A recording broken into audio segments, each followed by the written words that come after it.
मला याच्यासाठी नाही करायचं की मी कुठलं मला प्रसिद्धीचा झोतात यायचंय, मला फेमस व्हायचंय असं अजिबात नाही. मी तर इनफॅक्ट बिग बॉसला म्हणलं की तुम्ही मला घेऊ नका तरी सुद्धा चालेल, असं जरूरचं नाही की तुम्ही माझी निवड करा, पण तुम्ही मला स्वतःहून मला मेल पाठवून तुम्ही स्वतःहून मला अप्रोच करून जर तुमच्या मुंबईपर्यंत तुम्ही मला बोलवताय, माझ्याबरोबर पूर्ण दिवस वेळ घालवताय आणि त्यात मला जेवण सुद्धा नाही दिलं, म्हणजे एवढी लाजवानी गोष्ट आहे.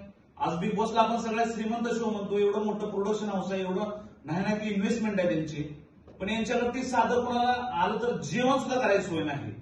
असं आहे की लिगल मला त्यांनी अप्रोच करून सगळ्या गोष्टी करून मला बोलून माझी वेळ घेऊन माझ्याकडे कॉल रेकॉर्डिंग सुद्धा मोबाईलमध्ये सर्व आहेत, ज्या कॉल रेकॉर्डिंग मध्ये मी त्यांना म्हणतोय की बाबा मला जर बोलवायचं असेल तर तुम्हाला माझा ट्रान्सपोर्ट चार्ज तरी द्यावा लागेल, मिनिमम मला येण्याचा खर्च द्यावा लागेल. बिग बॉसने याच्यावरती क्लिअर उत्तर दिलं की कोणालाच नाही, तू एकटा म्हणून नाही, आम्ही कोणालाच एक रुपया देत नाही. बरं, या प्रकारची भाषा ही आरेरावी झाली. ज्या महाराष्ट्रात आपण लोकशाही समजतो, ज्या महाराष्ट्रात आपण बाबासाहेब आंबेडकरचं संविधान वापरतो, त्या महाराष्ट्रात तरुण पिढीला असं मुंबईसारख्या ठिकाणी बोलवून त्यांना एकही रुपया न देता त्यांच्या मनाची पिळवणूक करून त्यांच्याबरोबर असा अन्याय करून ही किती दिवस चालणार?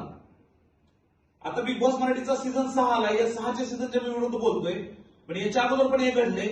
कुठलेही लोक याच्या विरुद्ध बोलायला तयार नाहीत, कारण त्यांना वाटतं की पुढे जाऊन माझं पण नाव येईल, माझं नाव येईल. पण मी कुठलीही बिग बॉसकडून अपेक्षा न ठेवता डायरेक्ट त्याच्या विरुद्ध